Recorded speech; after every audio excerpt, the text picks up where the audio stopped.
இந்திய அணி captain Uday Sagar batting செய்து கொண்டிருந்த போது வங்கதேச அணி வீரர்கள் அவரை சீண்டினர்.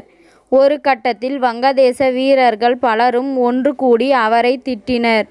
உதய் சாகர் சற்றும் இடம் கொடுக்காமல் அவர்களுடன் நின்று வாக்குவாதம் செய்ததால் அம்பயர் தலையிட வேண்டிய நிலைமை வந்தது. ஒருநாள் போட்டி உலக கோப்பை தொடர் தென்னாப்பிரிக்காவில் நடைபெற்று வருகிறது. இந்த தொடரில் இந்திய அணியும் பங்கேற்று இருக்கிறது.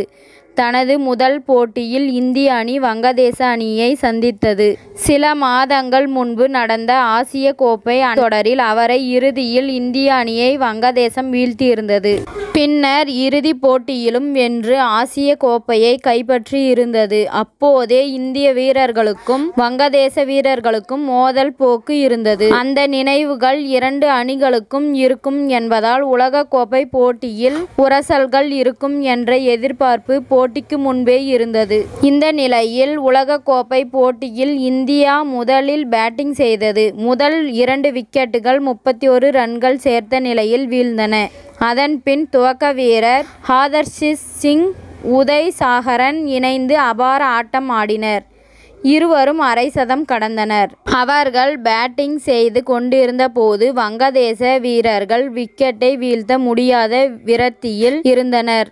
அதனால் உதய் சாகர் குறுக்கே நிற்பதாக கூறி ஒரு வங்கதேச பந்துவீச்சாளர் அவரை தள்ள வாக்குவாதம் துவங்கியது. பின்னர் மேலும் சில வங்கதேச வீரர்கள் சேர்ந்து கொண்டனர்.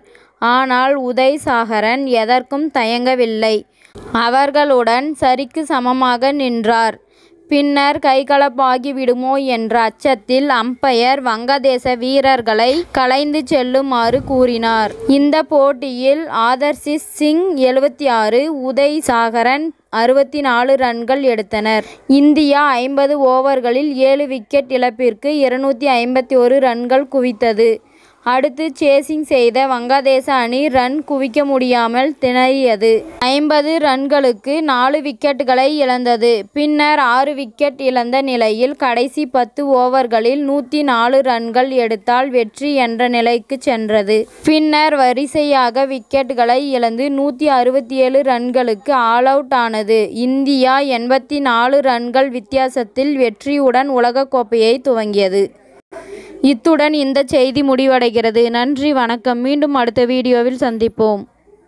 மேலும் இது போன்ற சுவாரஸ்யமான செய்திகளை உடனுக்குடன் தெரிந்து கொள்ள தமிழ் சிறை சேனலை சப்ஸ்கிரைப் பண்ணுங்க. பெல் ஐகானை கிளிக் பண்ணுங்க.